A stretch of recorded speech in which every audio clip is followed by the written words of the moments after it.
Okay okay okay Vithal గారు చెప్పండి. ఇప్పుడు తెలంగాణ ఇచ్చినాము తెచ్చినాము అన్నది బాగుంది. మందకృష్ణ గారు చెప్పినట్టు, కృష్ణన్న చెప్పినట్టు ఆ సచ్చిన 1200 మందికి 12 సంవత్సరాల తర్వాత కూడా న్యాయం జరగలేదు. దాని మీద కూడా మీరు డిబేట్ పెట్టాలి. ఇప్పుడు తెలంగాణ సోనియా గాంధీని దేవత అన్నాము, కేసీఆర్ గారిని జాతిపిత అన్నాము. మరి సచిన వాళ్ళ పరిస్థితి ఏందనేది ఇప్పటి వరకు 12 సంవత్సరాల తర్వాత 1200 మంది అడ్రస్ దొరకకపోవడము. ఇప్పుడు 500 మందికి ఎంతమందికి 500 మందికి 10 లక్షలు ఒక ఉద్యోగం ఇంటి జాగా 550 మందికి ఇచ్చారు. మరి మిగతా వాళ్ళకి ఇవ్వాల్సి ఉన్నది. మిగతా వాళ్ళది అడ్రస్ దొరకలేదు అన్నారు. అది ఇప్పుడు పంజాబ్ లో చనిపోయిన వాళ్ళది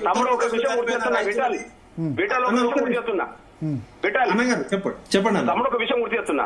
దయచేసి నేను ఒక మాట ఏంటంటే 500 మంది చిల్లర ఐడెంటిఫై చేసినామని మనం చెప్పుకుంటున్నాం కదా, 550 మందికి వచ్చిందని చెప్తున్నాం కదా.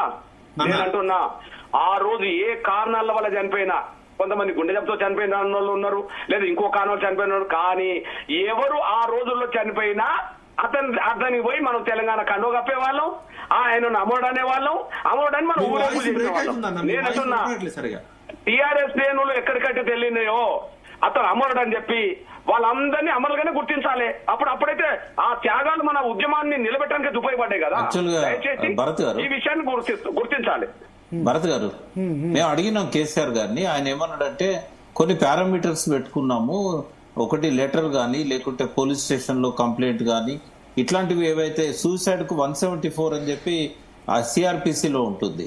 అయితే ఏదో ఒక రీజన్ ఉన్న వాళ్ళందరికీ మనం ఇస్తున్నాము, ఏ రీజన్ లేని వాళ్ళ విషయంలో ఎంక్వైరీ జరగాల్సి ఉన్నది అని అన్నాడు.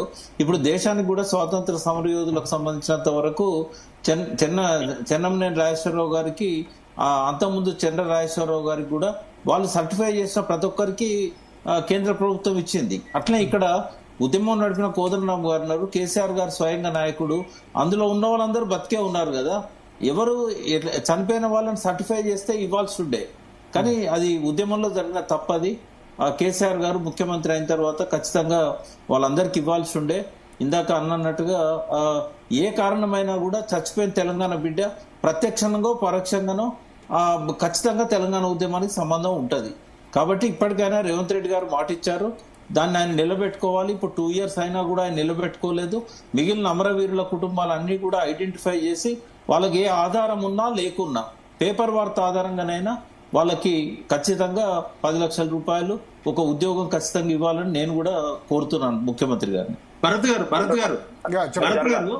ఇప్పుడు అన్న కృష్ణ ఒక చిన్న విషయమే. ఇప్పుడు జలియన్ వాలాబాగ్ లో జనరల్ డయ్యర్ కాల్పులు జరిపిన దగ్గర సంస్మరణ ఉంటది, చనిపోయిన వాళ్ళ వివరాలు ఉంటాయి.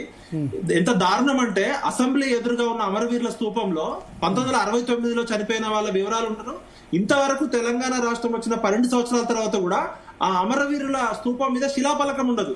ఆ అమరవీరుల స్తూపం కట్టిన మా ఎక్కాయ యాదగిరి మా బంధువుకి ₹1 ఇచ్చారు, ఆయన గౌరవించారు, కానీ ఆ స్తూపం ఎందుకు కట్టారు, ఎంతమంది చనిపోయారు, వాళ్ళ వివరాలు ఉండవు. విఠల్ ఒక్క నిమిషం, కింద ఇది తెలంగాణ అమరుల స్మృతి చిహ్నం అని చెప్పి రాసింది నేనే. అది ఆ చిన్న ప్లేట్ దొంగతనంగా పోయి కేశవరావు జాదవ్ నేను ఇద్దరం చీకట్లో పోయి పెట్టొచ్చిన దాన్ని. మన ఇంకో మిత్రుడు ఇక్కడ బోరబండలో ఉంటాడు, ఆయనేమో దానికి సిమెంట్ పెట్టి ప్లాస్టింగ్ చేశాడు.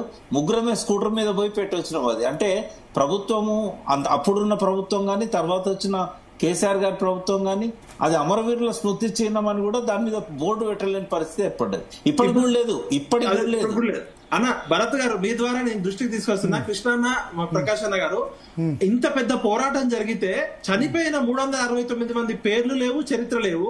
ఇప్పుడు 1200 మంది మన కేసీఆర్ గారు సెక్రటరేట్ ఎదురుగా పెట్టిన ఆ అమరవీరుల స్తూపం ఏదైతే జ్వాల ఉందో దాని లోపల ఇంతవరకు అఫీషియల్ గా ఇనాగ్రేట్ లేదు. ఈ 1200 మంది వివరాలు పెట్టుకుంటేనే మనకి గుర్తింపు ఉంటది. ఇప్పుడు జ్వాల ఎక్కడైనా సమాధి దగ్గర జ్వాల వెలుగుతుంటది నిత్యం. ఇదేంటంటే కేసీఆర్ గారు ఒక 120 కోట్లు పెట్టారు, కానీ ఆ జ్వాల వెలిగితే నిరంతరం స్ఫూర్తి ఉంటుంది. ఎక్కడైనా కూడా మనం ఏ అమరవీరుల ప్రపంచవ్యాప్తంగా అమరవీరుల స్ఫూర్తి అనేది జ్వాల వెలుగుతుంటే ఆ చరిత్ర ఉండాలి. దయచేసి ప్రకాష్ అన్న, కృష్ణ అన్న, మనం ఖచ్చితంగా ఈ ప్రభుత్వం కేసీఆర్ గారు నెగ్లెక్ట్ చేశారు. కనీసం రేవంత్ రెడ్డి గారి ప్రభుత్వాన్ని డిమాండ్ చేద్దాము. శిల్పం చేసిన ఆయన ₹1 ఇచ్చారు, కానీ చనిపోయిన వాళ్ళ గుర్తులు, వాళ్ళ గౌరవం గుర్తించుకోవడం అనేది మన సంప్రదాయం, మన సంస్కృతి. లేకపోతే తెలంగాణకే అవమానం ఇది, మన నాగరిక సమాజానికే అవమానం ఇది. నేను తెలంగాణకు ఇంకో గొప్ప తెలంగాణకు ఒక అత్యంత అవమానపరమైన ఒక అంశం చెప్తున్నా నేను. మా ప్రకాశన్ కూడా ఇంటాడని ఆశిస్తున్నా నేను.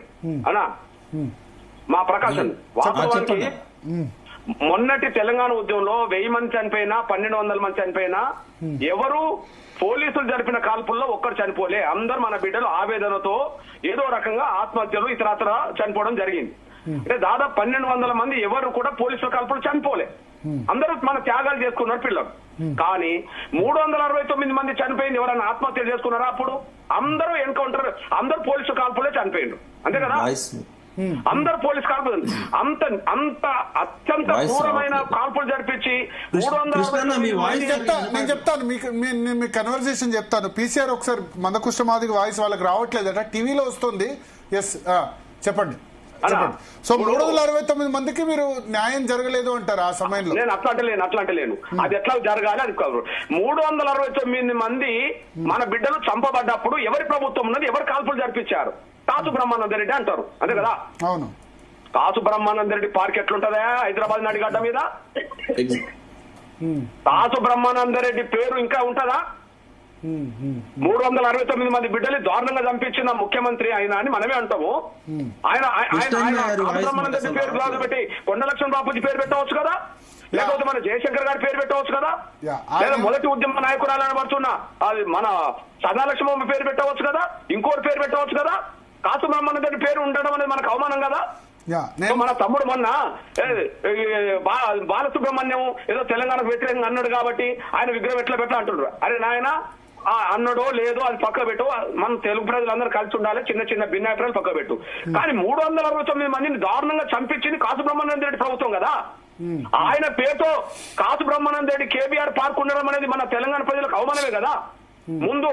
ముందు కేసీఆర్ ఆ పని చేయలేకపోయిండు, కనీసం రేవంత్ రెడ్డి అయినా పని చేయాలి. మరి రెడ్డి కాబట్టి ఏం చేస్తాడో చూడాలి. సో ఇప్పుడు వైప్రకాష్ గారు, విఠల్ గారు, నేను చెప్తాను. ఆయన ఏమన్నానంటే 369 మంది చనిపోయింది 1969 ఉద్యమంలో. అది చనిపోతే కాల్పులు జరిపించింది కాసు బ్రహ్మానంద రెడ్డి కదా. బ్రహ్మానంద రెడ్డి పార్క్ ఇంకా కూడా కేబీఆర్ పార్క్ ఇంకా ఎందుకు ఉంది పేరు అని క్వశ్చన్ చేస్తున్నాడు మందకృష్ణ. కేసీఆర్ గారికి చెప్పాను నేను, నా డ్రీమ్ ఒకటి ఉంది అంటే ఏంది అన్నాడు. ఈ బ్రహ్మానంద రెడ్డి విగ్రహాన్ని తీసేయాలి ఇక్కడి అన్న. అంటే ఈ ఉమ్మడి రాజధాని అని పంచాయతీ పెట్టింది కదా, ఈ ఉమ్మడి రాజధాని ఒక్కసారి ఉడిసిందంటే మంచిగా ఐఏఎస్ ఆఫీసర్లను పెట్టి వాటి విగ్రహాలన్నింటినీ చాలా జాగ్రత్తగా అమరావతికి పంపిద్దామని చెప్పిండు ఆయన. కానీ ఆ ఉమ్మడి రాజధాని అయిపోయే టైం వరకు ఆయన పదవి చూతురేండు. ఒకసారి వి హనుమంతరావు గారు వెయిట్ చేస్తున్నాం. వి హనుమంతరావు గారు జాయిన్ అయ్యారు. వి హనుమంతరావు గారి తర్వాత మళ్ళీ మిమ్మల్ని తీసుకుంటాను విఠల్ గారు. వి హనుమంతరావు గారు జాయిన్ అయ్యారు ఫోన్ లైన్ లో. హనుమంతరావు గారు ఉన్నారా? మళ్ళీ ఒకసారి ట్రై చేస్తారు. విఠల్ గారు చెప్పండి. ఇప్పుడు మందకృష్ణన్న గారు చెప్పినట్టు తెలంగాణ ఆత్మగౌరవ ఉద్యమంలో 369 మందిని చంపిండు. ఆ 369 మంది ఉస్మానియాలో డెడ్ బాడీ రిజిస్టర్ అయిన పోస్ట్ మార్టం చేసిన డెడ్ బాడీస్. కొన్ని వందల వేల కేసులు మిస్సింగ్ ఉన్నాయి. అంటే పోస్ట్ మార్టం చేసిన డెడ్ బాడీలే 369 మంది. 69 ఉద్యమం అనేది ప్రపంచ పోరాటాలకే ఒక గొప్ప చరిత్ర. మహాశ్వేతాదేవి గారిని నేను ఢిల్లీలో ఒకసారి కలిసినప్పుడు, మేము తెలంగాణ నుంచి వచ్చిన మేడం అంటే ఆమె 69 గురించి గంట సేపు చెప్పింది, 69 ఉద్యమం గురించి. అదేవిధంగా జార్జ్ ఫెర్నాండెస్ గాని, అంటే ప్రపంచ పోరాటాల చరిత్రలో స్వాతంత్రం వచ్చినాక ఆర్మీ ట్యాంకులతోటి పిల్లల్ని చంపారు.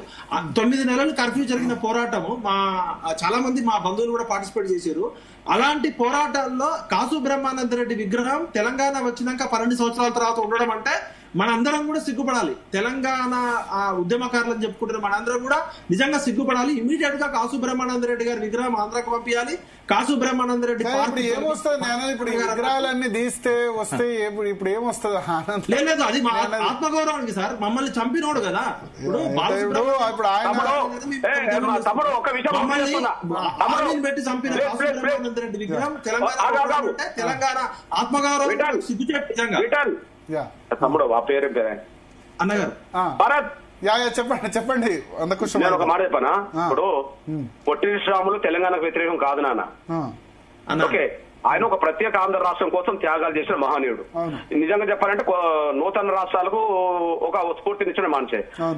తెలుగు యూనివర్సిటీ పొట్టి శ్రీరాములు పేరుంటే ఆయన తీసేసి మనం రెడ్డి పేరు పెట్టుకుంటారు కదే, తురాన ప్రభాకర్ రెడ్డి పేరు. ఆయన ఏమైనా తెలంగాణకు వ్యతిరేకంగా అడ్డం పడ్డాడు పొట్టి శ్రీరాములు గారు? ఆయన పేరు మారింది కదా. అరే ఒక ఒక ఒక ఒక ఆంధ్ర రాష్ట్ర ఏర్పాటు కోసం త్యాగం చేసిన ఆయన పేరుతో ఉండబడే తెలుగు యూనివర్సిటీ శ్రీరాములు గారి పేరు మార్చి ఓ రెడ్డి పేరు పెట్టినప్పుడు తప్పలేనప్పుడు 369 మంది దారుణంగా చంపించిన కాసుల రెడ్డి పేరు ఎందుకు తీశారే? అంటే నేను నా ఉద్దేశం ఏంటంటే, సరే మీ అభిప్రాయం నా ఉద్దేశం ఏంటంటే ఇక తవ్వుకుంటూ పోతే చరిత్రలో మళ్ళీ ఇప్పుడు తవ్విన రాలేదా?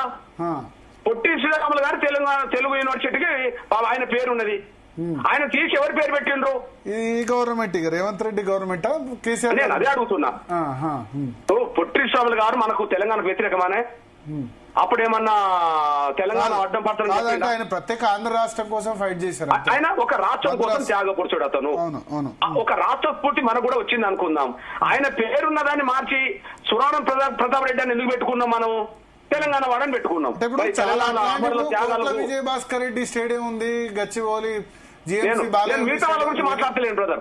మన తెలుగు ప్రజల్లో ఉండబడే కొంత ఐక్యత భవిష్యత్తులో రావాలంటే ఇక్కడ వాళ్ళు అటువైపు విగ్రహాలు ఉన్నా, అటువైపు మన విగ్రహాలు ఉన్నా దాన్ని పట్టించుకోవద్దు. కానీ 329 మంది చంపడానికి కారకుడు కాసు మహమ్మద్ రెడ్డి. ఆయన పేరు ఉన్న పార్కును ఎందుకు తొలగించద్దు, వేరే పేరు ఎందుకు పెట్టద్దు మన వాళ్ళ అంటున్నా నేను. ఓకే ఓకే ఓకే రమ్యారావు గారు, ఏంది కాంగ్రెస్ ప్రభుత్వం ఏంది? కాంగ్రెస్ నుంచే అయినారు ముఖ్యమంత్రి అయినా. అప్పుడు లేదు కాంగ్రెస్ లానే.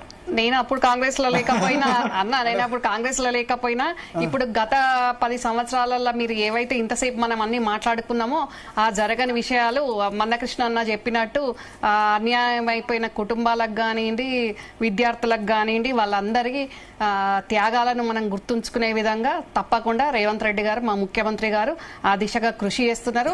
తప్పకుండా ప్రకాష్ అన్న గారు చెప్పినట్టు 10 లక్షల రూపాయలు కానివ్వండి, ఉద్యోగాలు కానివ్వండి, అన్ని తప్పకుండా అన్ని చేస్తాం. ఇంకా 3 సంవత్సరాల కాలం ఉంది. 2 సంవత్సరాల కాలానికే మీరు తప్పుపట్టవద్దు కొంచెం.